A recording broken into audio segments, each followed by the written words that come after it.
नमस्कार बंधुरा एसएस दास किचेने आमी सुमिता आज निये एसेछि नतून एकटा रेसिपि मुग डालेर परोटा। घरे थाका उपकरण दिएई रातेर डिनारे बानिये निन एई मुग डालेर परोटा। खूबई सामान्य कयेकटी उपकरण दिएई एई परोटा बानिये नेওয়া যায়। खेते खूबई सुस्वादु हय और रातेर डिनारे एटा बानिये नितेई पारेन। चलुन रेसिपिटा आपनादेर साथे शेयर करे नेওয়া যাক। प्रथमे आमी एखाने এই হলুদ বাটির এক বাটি মুগ ডাল নিয়েছি, মানে 100 গ্রাম মুগ ডাল। ভালো করে জল দিয়ে ধুয়ে নিতে হবে।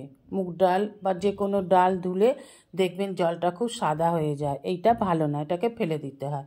তাই 2-3 বার ভালো করে ধুয়ে নিয়ে এলাম। এবার একটু জল দিয়ে ঢাকা দিয়ে রেখে দেবো।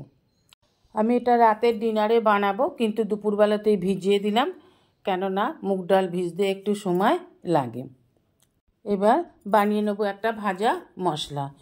বসিয়ে দেবো ওভেনে একটা ফ্রাইং প্যান, নিয়ে নেবো 2টো শুকনো লঙ্কা, 2টো তেজপাতা, গোটা মৌরি, গোটা ধনে, গোটা জিরে, সব পরিমাণ মতো 2 চামচ করে ভালোভাবে একটু নেড়ে চেড়ে ভেজে নেবো। যখন একটু হালকা লাল হয়ে আসবে দিয়ে দেবো বড় চামচের 1 চামচ কসুরি মেথি, দিয়ে দেবো দারচিনি।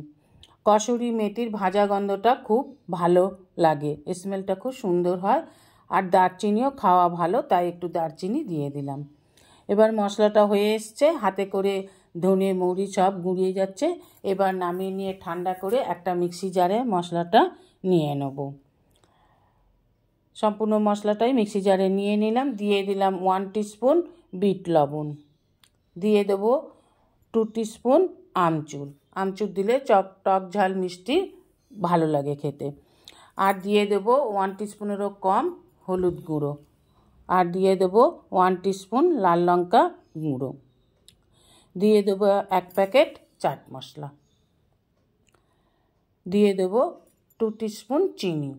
চিনিটা দিলাম টক ঝাল মিষ্টি ব্যালেন্সটা ঠিক হবে, আর মশলাটা খুব ভালো হবে খেতে, খুব ভালো লাগবে। এই যে গুঁড়িয়ে নিয়ে এসেছি দেখুন, এইরকম একেবারে একটু মিহি করে গুঁড়িয়ে নিলাম। এবার মিক্সি জারে ভেজানো ডালটা জলটা ঝরিয়ে নিয়ে মিক্সি জারের মধ্যে ডালটাকে নিয়ে নেব। ডালটা আমাদের পেস্ট করে নিতে হবে। ভালো করে সব ডালগুলো মিক্সি জারে নিয়ে নিলাম। এবার এতে দিয়ে দেব কয়েকটা গোলমরিচ, এই 6টা-7টা গোলমরিচ দিয়ে দিলাম। দিয়ে দেবো যে মশলাটা বানিয়েছিলাম আগে দেখালাম, সেই ভাজা মশলাটা বড় চামচের 1 চামচ। দিয়ে দেবো একটা ম্যাগি মশলা, ম্যাগি মশলা দিলে খেতে খুব ভালো হবে। দিয়ে দেবো 1 টিস্পুন বিট লবণ, দিয়ে দেবো 1 টিস্পুন জোয়ান। এবার একটা পেস্ট বানিয়ে নেব। নিয়ে নেব একটা পাত্র, তার মধ্যে মুগ ডাল পেস্টটা ঢেলে নেব। মুগ ডালটা পুরো পেস্টটাকেই ঢেলে নিলাম। এবার এই পেস্টের মধ্যে দিয়ে দেব পরিমাণ মতন লবণ, আর দিয়ে দেব 2-3 চামচের মতন সাদা তেল, দিয়ে দেব বড় চামচের 1 চামচ চিনি। মিষ্টিটা আপনারা আপনাদের প্রয়োজন মতোই দেবেন, আমি কম খাই তাই 1 টিস্পুন দিলাম। এবার সমস্ত উপকরণগুলোকে খুব ভালোভাবে মিশিয়ে নিতে হবে। এইভাবে হাতে করে সমস্ত উপকরণগুলোকে মিশিয়ে নিলাম। এবার অল্প অল্প আটা দিয়ে একটা ডো বানিয়ে নিতে হবে। এখানে আমি আটা নিয়েছি, আপনারা ইচ্ছা করলে ময়দা নিতে পারেন, আবার আটা বা ময়দা দুটোই মিশিয়ে নিতে পারেন। এখানে আমি আটা নিয়েছি। এবার অল্প অল্প আটা দিয়ে একটা ডো বানিয়ে নেব। এখানে কিন্তু জল ইউজ করা যাবে না, এই সম্পূর্ণই মুগ ডালের পেস্টটা দিয়েই আটা বা ময়দা যেটাই মাখুন না কেন মেখে নিতে হবে। মাখা হয়ে গেছে, এবার একটু তেল দিয়ে ভালো করে ডলে নিতে হবে এইভাবে। এবার এই ডোটা থেকে ছোট ছোট লেচি কেটে নেব। আমি পরোটা বানাবো, পরোটার মতন লেচি কেটে নেব।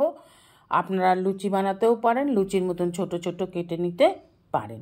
আমি পরোটা বানাবো তাই একটু বড় বড় লেচি কেটে নিলাম, রুটির থেকে একটু বড়।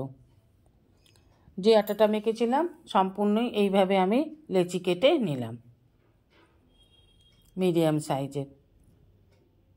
এবার একটা করে ডো তুলে নিয়ে হাতে করে একটু পাকিয়ে নিয়ে অল্প একটু গুঁড়ো দিয়ে রুটির মতন বেলে নেব। আমি রুটির মতন বেলে নেব, আপনারা ইচ্ছা করলে ত্রিকোণ পরোটার মতনও বেলে নিতে পারেন। আমি রুটির মতন বেলে নিচ্ছি। এখানে বলে রাখি, যে সমস্ত বন্ধুরা আমার চ্যানেলকে সাবস্ক্রাইব করে আমার পরিবারের সদস্য হয়েছেন তাদের অসংখ্য ধন্যবাদ। দেখুন রুটিটা আমি বেলে নিলাম। এইভাবেই সব রুটিগুলোকে আমি বেলে নেব। এবার ওভেনে একটা ফ্রাইং প্যান বসিয়ে দিয়ে ফ্রাইং প্যান গরম হয়ে গেলে তার মধ্যে বেলে রাখা একটা রুটি দিয়ে দেব। একটু এদিক ওদিক করে দু পিঠ ভালোভাবে সেঁকে নিতে হবে। প্রথমেই তেল দেবো না, প্রথমে একটু ভালো করে রুটিটাকে সেঁকে নেব। দু পিঠ সেঁকা হয়ে গেছে, এবার একটু তেল ব্রাশ করে নিচ্ছি। আমি এখানে তেল ব্রাশ করে নিচ্ছি, আপনারা ইচ্ছা করলে ছাঁকা তেলেও বা আরও বেশি তেল দিয়েও ভাজতে পারেন। যারা কম তেল খান, তেল সহ্য হয় না, তারা এইভাবে অল্প অল্প তেল দিয়ে ব্রাশ করে পরোটাগুলো ভেজে নেবেন। আমি তাই অল্প তেল দিয়েই একটু পরোটাগুলোকে ব্রাশ করে ভেজে নেব, খুব একটা বেশি তেলে ভাজবো না। এইভাবে ঘুরিয়ে ঘুরিয়ে একটু হালকা লাল করে পরোটাটাকে ভেজে নেব। দেখুন কত সুন্দর হয়েছে পরোটা। এখানে বলে রাখি, যেসব বন্ধুরা আমার চ্যানেলটিকে এখনও সাবস্ক্রাইব করেননি, আমার পরিবারের সদস্য হননি, তাদের কাছে অনুরোধ রইল আমার চ্যানেলটিকে সাবস্ক্রাইব করে আমার পরিবারের সদস্য হবার জন্য। পাশে থাকা বেল আইকনটিতে ক্লিক করে দেবেন নিউ ভিডিওর আপডেট যাতে সবার আগে আপনাদের কাছেই পৌঁছে যায়। এইভাবেই পরোটাগুলোকে আমি লাল লাল করে ভেজে তুলে নেব। এবার গরম গরম পরিবেশন করুন।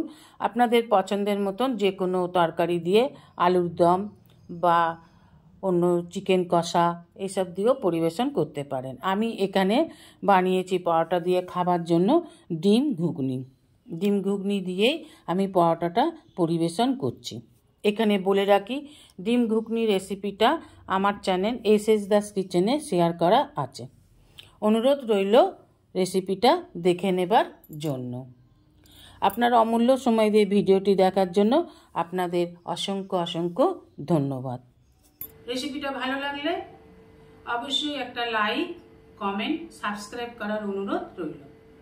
পাশে থাকা বেল আইকনটিতে ক্লিক করে দেবেন নিউ ভিডিওর আপডেট যাতে সবার আগে আপনার কাছেই পৌঁছে যায়। নমস্কার, আজ এই পর্যন্তই। আবার দেখা হবে নতুন একটা রেসিপির সাথে নতুন একটা দিনে। ভালো থাকবেন, সুস্থ থাকবেন, সঙ্গে থাকবেন। নমস্কার।